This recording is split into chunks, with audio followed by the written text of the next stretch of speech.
Hello there. Hello there. Here we are with the habits section. Why is there a habits section? Why? Well, this is our service to God in His presence. And why is that a habit? One word, ourselves. Because of our constant focus on us and our needs. I mean, we would be more than happy just to do the first section. Just to receive all the good things from God. Right. Yeah. I'm out of here. Thanks for the manna. See you later. But this is a relationship. It's a give and take relationship. When you play tennis, you keep hitting the ball back and forth. And it's the same way we give to God as He gives to us. Yes, yeah. Because He's so generous and giving so much to us. We want to give to Him. Yeah. We want to give back. We're equipped because He gives us so much good stuff. Right. Yeah. So, our inherent self-focus is listed. Is Isaiah 53:6a says, all we like sheep have gone astray. We have turned everyone to his own way. And this is not so good for us. Sheep normally are in a flock, and when a sheep turns its own, like sheep have gone astray. When we go astray, we have a very important job in the ecosystem. We become a protein source for the local wolves. And that's exactly what happens to us when we go our own way. Yeah, good. That's good. Now, we also want to decide for ourselves what's right. Right. Yeah. Deuteronomy 12:8 says that you shall not do according to all that we are going here today. Everyone doing whatever is right in his own eyes. Yeah, and Proverbs says a fool does that. Yeah. And so typically, yes, we are foolish when we do what's right with our own eyes. Finally, these habits are training in righteousness. What training in righteousness? I thought we just got it when we got born again. Yeah, we got it imputed to us, not trained into us. We're still the same old person. So we need training. And that's what habits do. Yes. 1 Timothy 4:7-8 says, have nothing to do with irrelevant, silly myths. Rather, train yourself for godliness. For while bodily training is of some value, godliness is of value in every way, as it holds promise for the present and also for the life to come. He compares training in righteousness to physical training. Right. Which is of some value. You're healthy. Right. But training righteousness or godliness is way better. Right. Because it's not only for this life, but for the life to come. Yeah, that's heavy. Yeah. Yeah. Another point on that is that it's kind of like when we're wild horses, right? So when a wild horse is brought into a ranch, it's of absolutely no good until they break the horse. They actually the horse learns to have someone riding on their back, which is totally unnatural. In the wild, they have nobody's riding on their back, and they don't want it. Right. And they will try to kick that cowboy right off and that's what we do too sometimes. Try to kick whoever's trying to control us off our backs. Right. But we need to be broken by being trained. Right, and that's such a great thought, because it says He loves a broken and contrite spirit. Yeah. Because it's not one that's prideful and says, I know exactly what to do. You don't know anything. Yeah. Very good. Okay, well, let's get to I call these costs. You know how you do cost-benefit analysis? Well, the first part were the benefits. These are the costs. These are the things that you actually give away. And so let's start off with anxieties. We really already talked about that, casting out your anxieties on Him because He cares for you. And we discussed that earlier about you cast as you do fishing, you cast it, you throw that out to him. And he wants us to, because he cares about every single thing that's going on in our lives. If he knows how many hairs are on our heads, he cares about every single detail.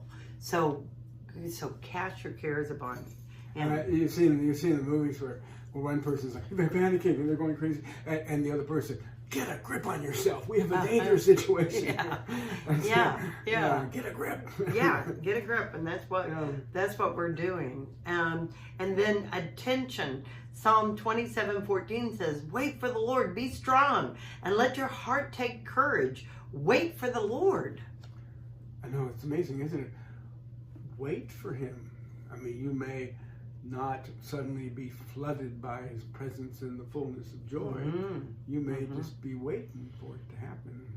And in God's time, and he will show up. That's right. And you can think of it as a waiter. A waiter is a servant. A waiter is serving. So we are waiters on him. Yeah. We wait on him because it's all about him when he decides. Yeah.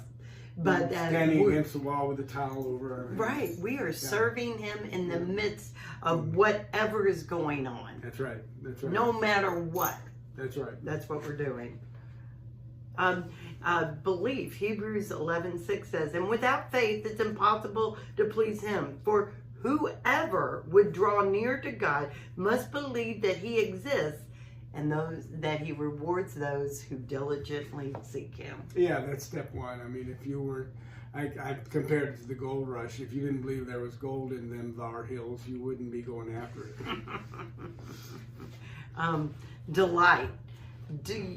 We serve him by what it says in Psalm 37:4. Delight yourself in the Lord, and he will give you the desires of your heart.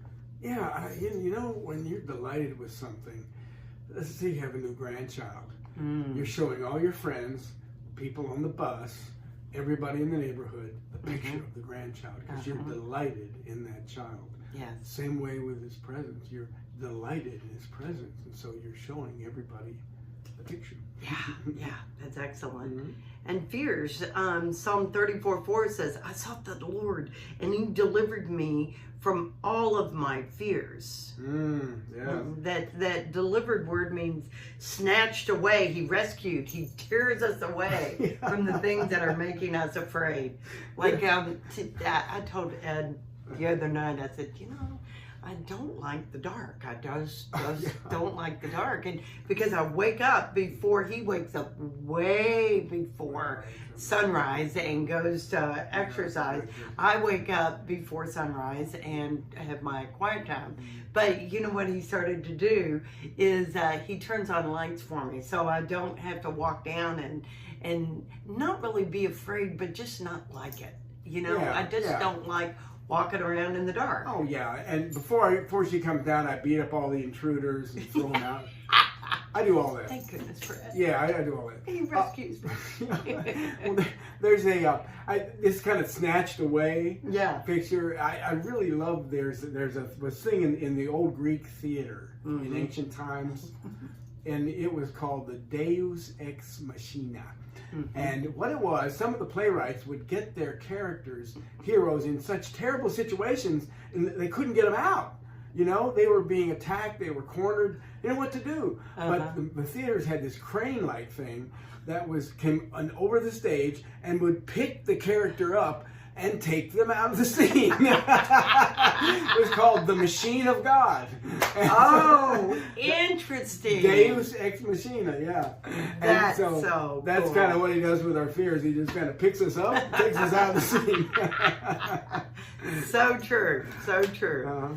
So habits is a way that we serve the Lord. And James 4:13-15 says, "Come now, you who say today or tomorrow we'll do such and such in such a town and spend a year there and trade and make profit. Yet you do not know what tomorrow will bring. What is your life? For you are a mist that appears for a little time, then vanishes. Instead, you ought to say, if the Lord wills, we will live and do this or that." Yeah, what this says is we don't build habits here. We give him our habits. That's so hard for me. And because we at Rose's Coaching are one of the greatest advocates of habits on the planet, promise. But boy, I mean, to give him our habits and saying, okay, I usually do that, but I feel like you want me to do that. Everything's telling me I want to do that because it's my habit, but I want to do that. Because sometimes our habits are counterproductive. Guess what? We can have good ones and bad ones. And some of them don't serve him anymore. He might say, you know, that habit of going to the casino may not be may not be the best thing, certainly. And we serve him by giving him honor.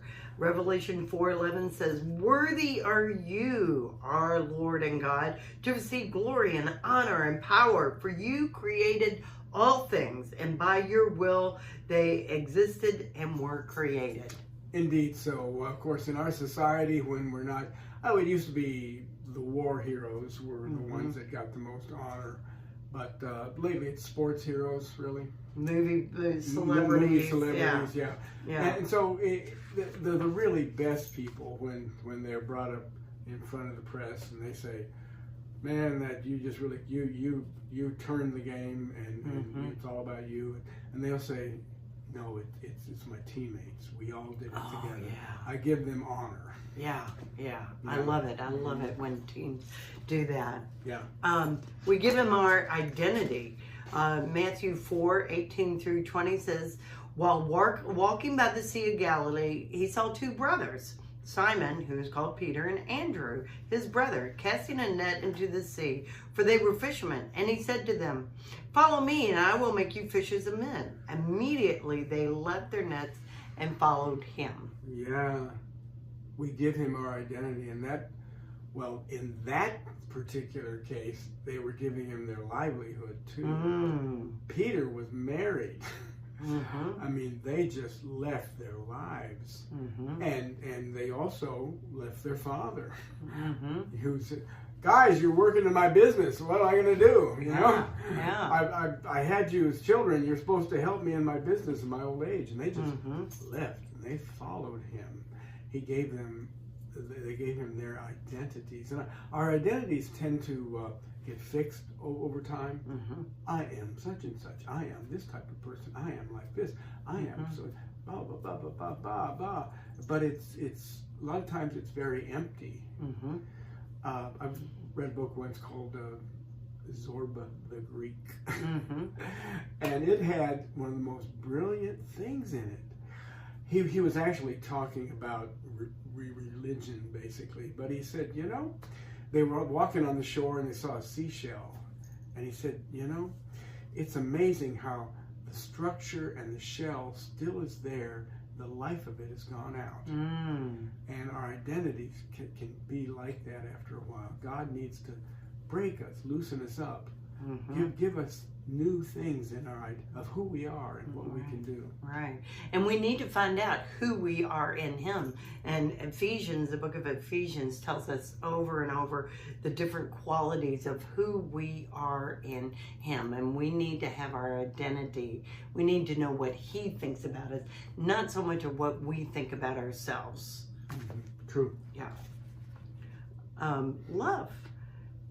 As we serve him, we love him. Deuteronomy 6:5 says, "You shall love the Lord your God with all of your heart, with all of your soul, and with all of your might." That sounds like a lot, doesn't it? Yeah. It's not like give me a little love, you know. It's like I want all of it. Right. Yeah. And with all of your might, you need to really need to work at it. Well, gosh, my favorite basketball coach in the world, John Wooden, his expectations for his players was not national championships, although that kind of happened. It was that they would strive with the most they could do to be the best they could be. And then that was success for him. That's awesome. obedience, that we serve him because we're being obedient, because he told us to. And Deuteronomy 32 says, and return to the Lord your God, you and your children, and obey his voice in all that I command you today with all of your heart and all of your soul. Oh boy, that word obedience is music to the American ears. No. We have a heritage of rebellion. That's how we got started. Yeah. In fact, that's how we came here in the first place. You know, we'd had it with Europe. And so we don't like obedience. Now, what I compare it to is the famous body surfing thing, where you know you obey something that's moving so well. In his presence, you can feel him moving, you can feel what he wants, and you catch the wave, and you just follow the wave. Jesus said, follow me. Right. He didn't say, I want you to do this, I want you to do that. He said, follow me, and then you will be righteous. Right, that's great, that's heavy. He says we serve him by openness. Hebrews 3:15 says, as it is said today, if you hear his voice, do not harden your hearts as in the rebellion. Oh, yes. Well, the openness is, if there was an instruction book, there'd be a couple of steps here. One would be, if you hear his voice, and that's kind of, if you're in his presence, it'll be a when you hear his voice. Do not harden your heart. Be open. Yeah. We give him our pride. Matthew 19:23 says, and Jesus said to his disciples, truly I say to you, only with difficulty will a rich person enter the kingdom of heaven. Yeah. Of course, we have pride in our position in life, our status, of course. Today we teach something that's important, which is self-esteem. It's important to be esteemed, but that can be like a gateway drug to the pride of life. Yes, yeah. You know, I'm not only esteemed, but I am esteemed.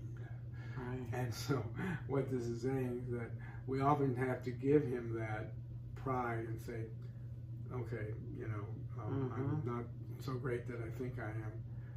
Teach me how I really am. Yeah, with humbleness. And service too. Deuteronomy 10:12 says, and now, Israel, what does the Lord require of you? But to fear the Lord, to walk in all of his ways, to love him, to serve the Lord your God with all of your heart and all of your soul.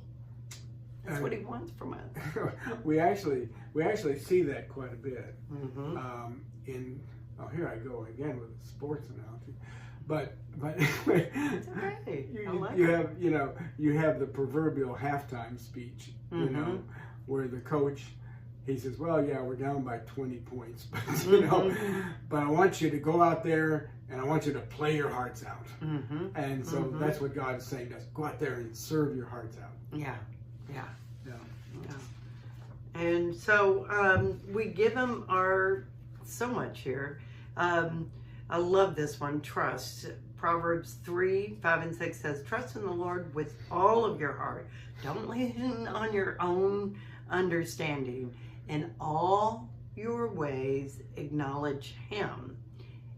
And this is a promise. He will make your path straight. Yeah, the trust is the foundation of any relationship. And this is especially true with God. And not easy because God is spirit, we can't see him. So it takes effort, it takes service for us to trust him. It takes habit for us to trust him. And let me point out that all of these habits are habits. All these things that I've just pointed out here, you perhaps have heard a million times. But they're habits. They're things we learn to do over time. We learn a little bit at a time. We gain ground. It's stuff that takes a while to learn. Mm-hmm. It doesn't take much time to learn to eat an ice cream cone, Mm-hmm. but it takes a whole lot more time to learn to play tennis, for example. Mm-hmm. You know, and these are habits that take time, and not to be discouraged if you don't jump right in and trust God with all you do. You know, Right. it takes time to learn to trust Him. And you know, and as we teach in more that deals with habit training, like creative lifestyle workbook, we talk about tiny habits. So take one of these and do it over and over and over, and become really good at one. Take tiny steps, and so then do another one. You don't have to do them all in a day. Exactly. Yeah. But in the workbook, in the worksheet, which we have now, Mm-hmm. you do it once every 7 days. Yeah. Once Yeah. for 7 days. You just pick one of the things and you try it out for a day, Mm-hmm. and then you pick another one, and you pick another one, Mm-hmm. and just try them out and Try see 'em out. how they work. Yeah. Do those tiny habits. Mm-hmm. Yeah. Well, very good. And that's all for the habit section. We'll be back for the third part.